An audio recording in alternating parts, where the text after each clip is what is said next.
Hindi twin. माता की महिमा। ये कहानी है राधानगर गांव की। इस साल राधानगर के साथ साथ पूरे राज्य में भारी बारिश हुई थी, जिसके कारण हर तरफ पानी से हड़कंप मचा हुआ था। राधानगर के लोगों की हालत बड़ी दयनीय हो चुकी थी। जो खेतों में बोया था वह सब पानी में डूबने से सड़ चुका था, और जो अनाज घर में बचा कर रखा था वह सूरज के ना निकलने से बेकार हो गया था। हर तरफ अब भूखमरी बढ़ने लगी थी। ये बारिश का संकट तो सूखे अकाल से भी भयानक था। राधानगर में मनोज नाम का एक किसान अपने परिवार के साथ रहता था। फसल बर्बाद होने से वह निराशा में डूबा हुआ था। उसके साथ उसकी पत्नी सरला और बेटा सुमित रहता था।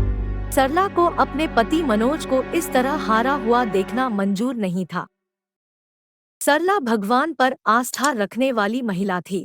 एक दिन उसके मन में माता रानी के मंदिर जाने की इच्छा जाग जाती है। वह मनोज से माता रानी के मंदिर जाने की बात कहती है, मगर मनोज साफ इनकार कर देता है और कहता है, मैं किसी भी भगवान के आगे नमन नहीं करना चाहता, और हमारे पास फूटी कौड़ी भी नहीं है। मेरा तो भगवान पर से विश्वास ही उठ गया है और तुम्हें भी जाने की जरूरत नहीं है। यह सुन सरला उदास होकर अपने खेत की तरफ आती है। सारे खेतों में बहुत ज्यादा पानी भरा होता है। यह देख वह रोने लगती है और माता रानी से आवाहन करती है। उसे रोता देख वहां एक देवी प्रकट होती है और देवी उसे कहती है, सरला रोना मत, में आ गई हूँ बेटी। देवी माँ को सामने देख सरला उन्हें नमन करती है। सरला कुछ कहने से पहले ही देवी माँ उसे कहती है, बेटी मैं तुम्हारी सारी परेशानी और दुख जानती हूँ। सरला देवी माँ से कहती है, अगर आपको सब पता है तो हमारी मदद करो माँ। देवी माँ मुस्कुराकर कहती है, बेटी इसीलिए तो मैं तुम्हारे पास आई हूँ। देवी माँ सरला से कहती है, तुम्हारी समस्या का समाधान मेरे पास है, मगर तुम्हें माता श्री महालक्ष्मी जी को आवाहन करना होगा और उन्हें प्रसन्न करना होगा। मैं वनलक्ष्मी साक्षात आदिशक्ति का ही अवतरण हूँ, मगर तुम्हारी समस्या माता श्री महालक्ष्मी जी ही दूर कर सकती है। सरला देवी माँ से कहती है, हे माते, मैं एक अज्ञानी महिला हूँ, मैं माता श्री महालक्ष्मी जी को कैसे प्रसन्न करूँ। फिर देवी माँ सरला से घट स्थापना करने के लिए कहती है। यह घट स्थापना सरला के साथ साथ सभी गांव की महिलाओं को भी करना होगा, तभी इस संकट से सबका बचाव होगा। यह कहकर देवी माँ अदृश्य हो जाती है।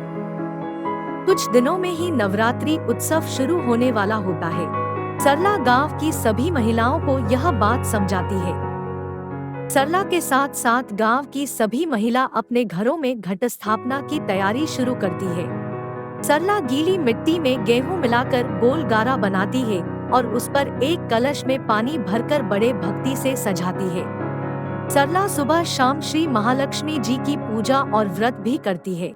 जैसे जैसे गीली मिट्टी से गेहूं अंकुरित होने लगते हैं, वैसे राधानगर के सारे खेतों में बढ़िया चावल उगने लगते हैं। सरला और राधानगर की सारी महिलाओं की भक्ति से माता श्री महालक्ष्मी जी प्रसन्न होती है।